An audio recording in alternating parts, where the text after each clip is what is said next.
All right, let us welcome a man who had an amazing start to 2021. In fact, there are many people out there who believe that this victory was one of the all-time great performances in UFC history when he defeated Calvin Kattar via unanimous decision last month. First UFC main event on ABC. What a phenomenal effort from the former UFC featherweight champion of the world, Max Blessed Holloway, who is kind enough to join us right now. Max, how are you, man?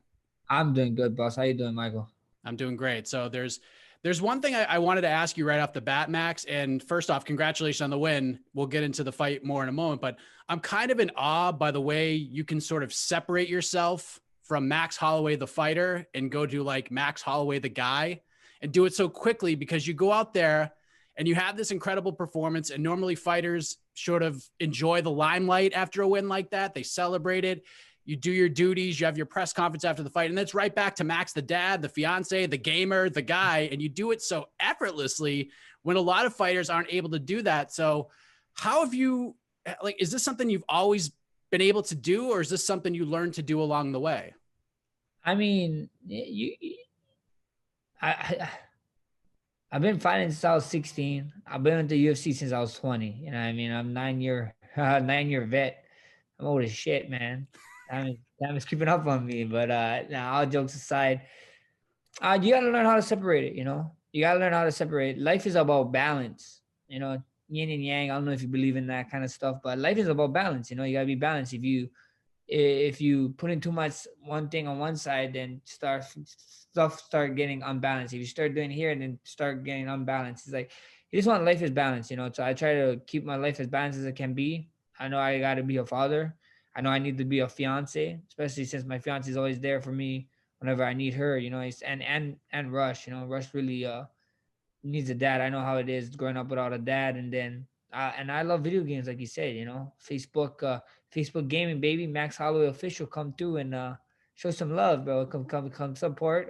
We play Call of Duty all the time, so come through. You might be able to even play a game with me and Russ sometime. So who knows? Yeah, the thumbnail for that page is amazing with your face on the train and everything. It's Yeah. phenomenal, Max. Thank Excellent you. branding.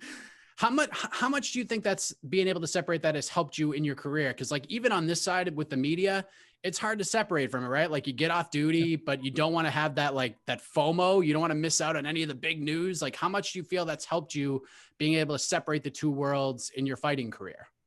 I mean, helping a lot. I mean, like I don't.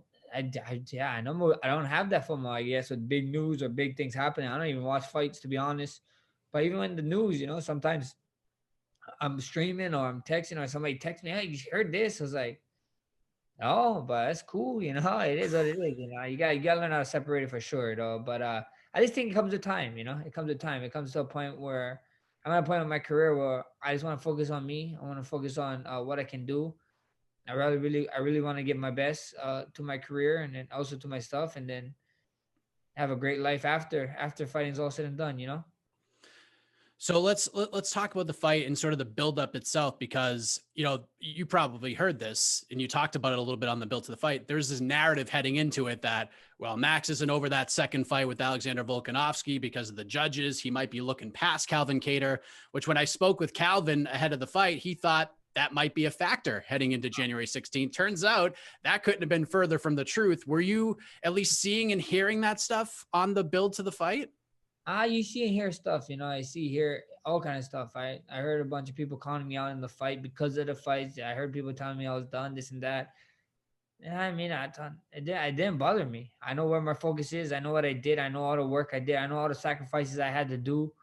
The only people I had to go out there and show what I did for was the people who sacrificed for me. Was my team, my family, my fiance, my son, my coaches. I took away time from away from their family. So that's the only people that I really wanted to show what was all about. At the end of the day, it's just another fight to me. I don't care. I don't care what it is. It's just another fight to me. I was ready to go. People talk. Drama sells, so let there be drama. All the drama in the world, man. They stay tuned in. Came January 16th.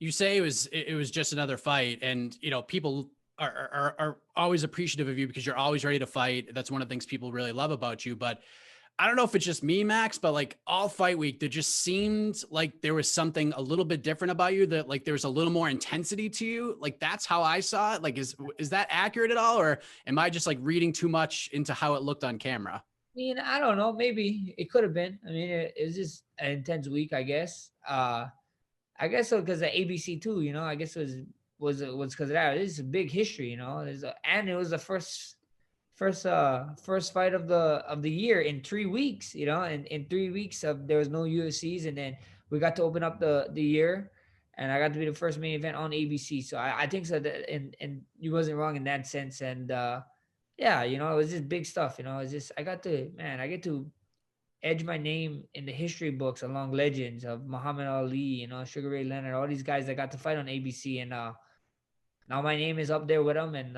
nobody can ever take it away. So it was amazing. Yeah, I mean, you put on a ferocious pace with Calvin right away in the first round. He couldn't really get going, but I'm sure knowing Calvin heading in, that's sort of typical for him. He's been a little bit of a slow starter. And for him, like second round is when business starts to pick up for him, but you turn it up to another level in that second round. You had him in big trouble. Was that kind of part of the plan? Like put a little bit of a pace on him early, and then in that second round, when he normally gets cooking, we'll turn up our volume? Man, I don't know how to explain it. There's just some nights. I don't know if you watch other sports, but there's just some nights when others in other sports, or anybody, the athlete just says that, like, oh man, I'm not, I couldn't miss a shot. You know what I mean? Every time I connected, I know it was going over the fence, or I knew I was gonna always get on base. Like that's just how I felt. That night I felt like I was just I was just in the zone, man. You could have put anybody in front of me. I would have did that performance. As long as however tough it was. Shout out to Cater. He was a dude was Boston strong, man, tough as it can be. It takes two to tango, and I was only able to do what I did because he was standing across from me that night. So at the end of the day, I was just in a zone, man. I just felt good. I felt free. I felt I felt like I was having the time of my life in there. Yeah, the fourth round's the one that really sticks out. It's kind of like the point of contention coming out of the fight, because according to UFC stats, you landed 141 of 191 significant strikes, which is just absurd to even say out loud to you. But Uh-huh. Calvin's in a bad way. He makes it out of the round, and you talked about how sometimes in sports the hoop, so to speak, is just so big you can't miss. What was that like fourth round like for you? Because fighters talk about how they sort of have this out of body experiences at Yeah. different points of fights. Was that how that was for you, especially in that fourth round? Yeah, for sure. I felt like that from the first round, and then the fourth round. Actually, we was going into the fourth round, coming out to the fit, or going from the third, or coming to after the fourth, right? And we was coming to the fit, and I saw him jumping around. I was like, I definitely told myself, like, bro, he's not walking. He's not coming back out for this round. It's done. And he came out, he's hopping around, jumping around. I was like, oh man. I was like, oh, we in for a fight. So I was excited. I was excited. I felt good. And like I said, hats off to Cater, man. That guy really showed why he's one of the top guys in the division. I spoke with Calvin's coach, Tyson Chartier, and it was a few weeks ago. And him and Herb Dean got a lot of flack because they didn't stop the fight in the fourth round. And Tyson said, in essence, like, we were so close, but every time we got to that place when we were about to throw in the towel, Calvin would give us a reason not to throw it, because he would fight back and he would land a big shot. So in that fourth round, as you're landing all those shots, are you like surprised Herb Dean's not stepping in, or that the towel wasn't thrown? I mean, I don't know. Who am I to say? I'm a fighter. I'm a fighter, man. I'm not in there. I'm not in there focusing on Herb Dean. I'm not in there focusing on the coach. I'm in there doing my thing. Doing my job. If I start focusing on what the coach is doing or what Herb Dean's doing, I'm gonna lose control. My objective was to go in there and fight, and I was fighting. And all that other stuff, I have no say on it. He's just tough. Like you said, like I can see where Tyson coming from. I can see where Herb Dean comes from, and thinking certain ways. But all I gotta do is focus on fighting. I gotta go out there and do my thing, and that's all I was focused on. I was focused on Calvin. In kind of like I don't know if vicious is the right word, but the fifth round happens. It continues on. Like you said, Calvin was bouncing up and down, ready to go. And it sort of told a vivid story in the fight. It's almost like it was meant to be to have that fifth round, because as the seconds were wearing down, you know, you're getting your moment. You're shouting, "Oh, I'm a freshman. I'm the best boxer in the UFC." You're talking to DC and the commentary team, and then you land a punch while you're talking to them. Like, it was just so wild to watch, man. You're slipping punches. Like, that fifth round, like those closing moments of the fight was just so crazy to watch. Like, I know it's hard to think in the octagon, but like in that fifth round, while all this is happening, like what is going on in your mind? I was just thinking, when we went to that corner, I hit him in the body, and then I heard, I think it was Dan Hardy. Dan Hardy was saying something about numbers, like strikes or whatever that I landed, and then I told him, count it up. Like I was like, I let him know I wasn't done, and then he caught me with a jab, and then that's why I went, and then that's when I flexed and I talked to him, and I told him I'm the best boxer in the UFC, whatever. That's when all that happened, and it's just, man, it's just that moment, like you said, like thank God thankfully a lot of stuff didn't happen leading to that moment, because if it all was stuff, then we would not have that little minute of the last 5 rounds that was just crazy, so I'm super grateful for that. How would you describe your relationship with Daniel Cormier? It's like to me, it's kind of like a big brother, little brother thing, but you guys are super tight and you talk a little jabs back and forth at each other. DC likes to poke and prod you a little bit, but in like a kind-hearted, spirited way. Like, how would you describe that relationship with Daniel? I would say I'd say definitely like a big brother. You know what I mean? Like a big brother, little brother kind of stuff. I just gonna keep poking the bear, and just so happens he does look like a bear, so I'll just keep poking him. You know what I mean? Like I say, I got nothing but love for the guy. But number one pound for pound fighter in the world, should be willing to fight anybody. And and that's why I call him out. And I like to believe I'm the baddest man on the planet, and he likes to think so. He's that. I don't know where he's coming up with that. Just because you sneeze and you throw you back doesn't make you the baddest man on the planet. But whatever, we go on next time. But DC know how it is, and he's ready to retirement. I heard he's trying to get back in shape. I don't know what for, but you might see DC and Max Holloway actually be official, and everybody, and we can thank the fans for it, because they're on Team Max, baby. Hashtag that's man on the planet. Let's go. Must see TV right there. I mean, listen, when you have a performance like you had last month, it opens up a lot of doors, get DC's attention. Of course, we got the big title fight coming up on March 27th with Volkanovski and Ortega. You deserve the winner of that fight, in my opinion. You got Connor's attention with that performance. You got everyone's attention, if we're being honest. But, now that like a month or so has gone by, where's your mind sort of taking you with the next step, since that fight, since that performance? Because now you've had some time to let it kind of soak in your brain, kind of chill out a little bit. Where's your mind taking you as far as the next step in your fighting career goes? I always see it happens. You said it perfect. Dana White said what he said after our fight. And with the Alex and Ortega fight coming up, everybody know that I'm the cloud. You know what I mean? I'm the cloud over that fight. I'm the cloud over the division. So, let them two guys focus on each other, focus what they got to do, and then let the rain continue, after it. So I can't wait. I'm just excited. I'm just chilling out, hanging out, surfing with my fiance, with my son. He's getting into surfing, and playing a bunch load of video games, So like I said, we're on Facebook Gaming now. Come through and come hang with the boy. What's better? I mean, you've experienced both at this point. What's better, being the champion or being the cloud? I mean, I don't know. You know what I mean? I would say being a father. I mean, I think being a father is the best thing ever. Being the baddest man on the planet, that's the best thing ever. Having a fiance to spend time, having stuff to be with them. It is what it is. Like I said, you guys heard me talk about it multiple times. You're not a champion because of belt, because you have a belt. I carried myself a champion before the belt. I got 5 of them at home. I mean, I got one of those little Power Ranger looking things that goes on them, So at the end of the day, I ain't mad. I love being a dad, man. But that's better. That's the best thing, being a father. Yeah, I'm with you on that one. I have a 7-year-old, almost an 8-year-old, and people tell me like each year is a little tougher. You know what I mean? They say like it's the 2s and the 3s, and then like, oh, it'll get better, but doesn't really. It's never gonna get better. Watch when these little punks get 14, the 15 to 16 when they got a little bit of attitude, and then they start dating and shit. I'm like, oh man, what is going what is life gonna be like 10 years from now? It's gonna be so different, man. Exactly. Do you have a theory or a thought on how that title fight plays out? Do you think, I mean, you fought both guys, so you have a better kind of knowledge on it than I would. I have no idea. I don't know, man. Style makes fights, like they said, and whoever shows up, shows up. So we'll see what happens. It's an interesting fight for sure. So we see what way it goes, and may the best man win. Do you feel like in a weird way this late in your career that Volkanovski is kind of like your career rival now? He's like your arch nemesis outside of Daniel Cormier, of course, because I mean, I feel like you guys are going to be forever attached together at this point. You've had the two fights. The second fight was so controversial. Do you know what I mean?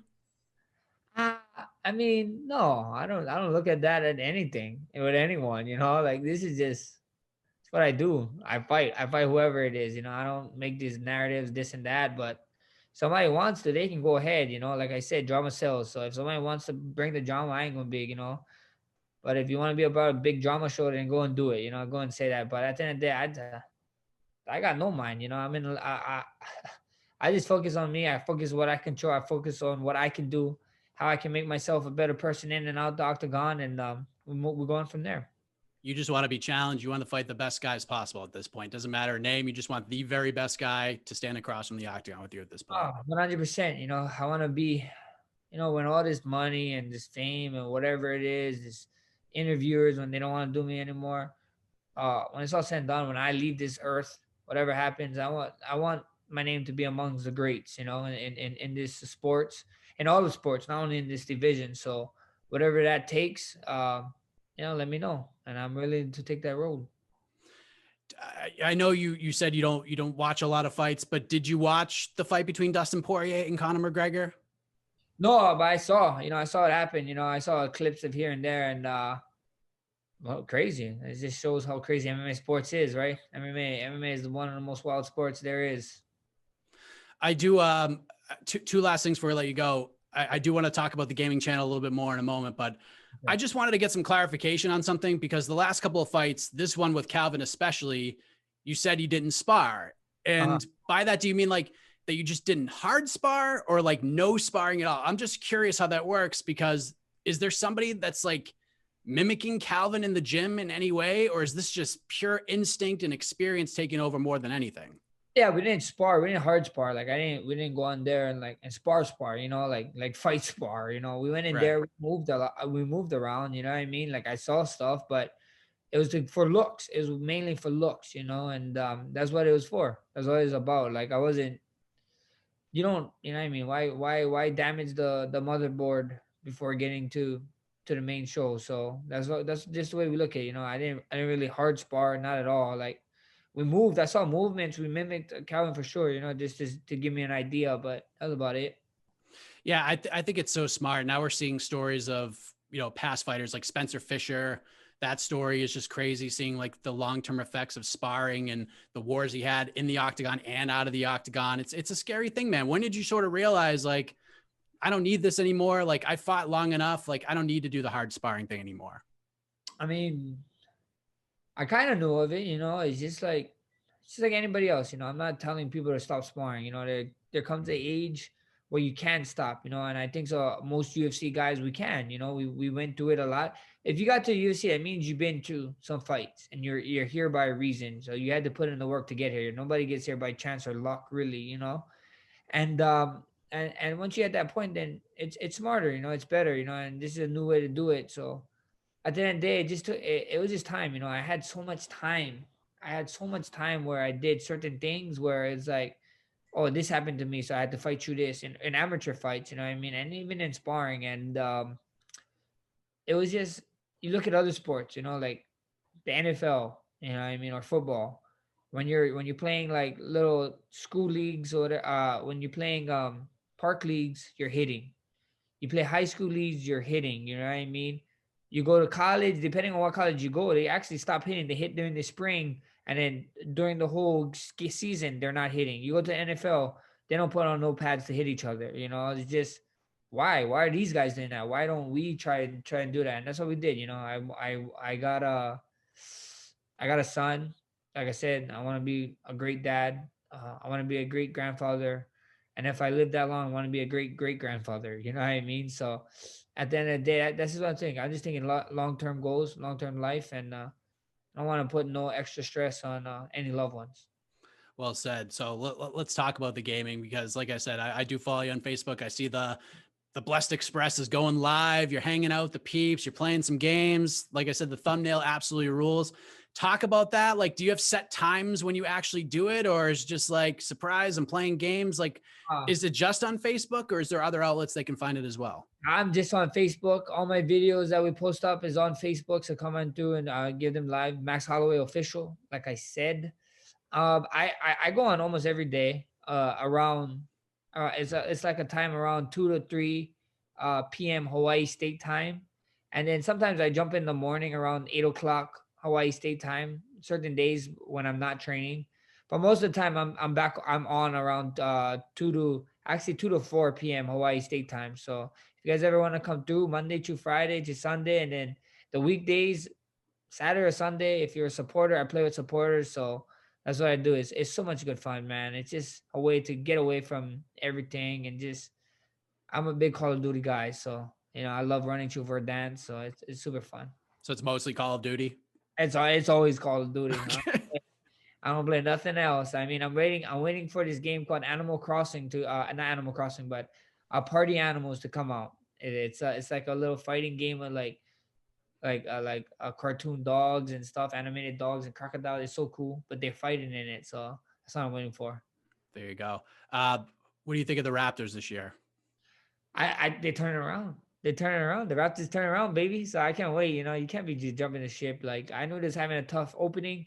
Fred VanVleet really waking up, man. He been hitting some shots lately for us. So I think it's exciting times. I mean, this is a former championship team, and they still have some of the guys that won the championship on the team. So they know what it takes. They know what it takes, and I think so. They're putting it together. And then it always helps with my Hawaiian buddy Bobby Webster over there, the GM. He just signed an extension, so shout out to him. And you know what it takes too to get the guys. So hopefully we can get some more pieces and be back in title contention. Yeah, it's like our fortunes have reversed. I'm here in Massachusetts, so I'm obviously a Celtics fan. We started off hot, and now we're starting to, starting to crumble a little bit. Did you guys have a tough one yesterday? You guys lost, yeah, like right at the overtime, yeah. Brutal. 23-point lead heading into the fourth quarter. Well, yeah, and they came back, yeah. Just like Lakers. You see Lakers is up 17, and then Russell Westbrook them came back in overtime in the fourth. That's crazy. Well, I mean, if it happens to them, and I guess it's okay that it happens to the Celtics, because that team is just really hard to beat, man. I don't know who's going to beat them. It's just I miss the NBA of like the late 80s, early 90s. I'm a little bit older than you, but I remember like Bird and the Pistons, and you had to earn every shot. Like if you there were no easy layups. You got clotheslined if you got in too close. Yeah, now you get fouls, so you can't do it. So we see what happens. I don't know. I think Nets. Nets and maybe Lakers do it together, man. I don't know. That'd be crazy, but see what happens. I hope Lakers go back to back though. I want to see them go back to back just for Braun. Yeah, I hear you, man. Max, I have to say, like I said off air, bucket list conversation for me. I could have done this for another hour easily, but congratulations on the incredible performance. Cannot wait to see what's next in store for you. Really tremendous stuff in and out of the cage, my man. Congratulations on the engagement as well, and wishing you nothing but the best, man. Enjoy the gaming, and make sure you tune in, everybody. The Blessed Express on Facebook. Let's go. Thank you, brother. Later.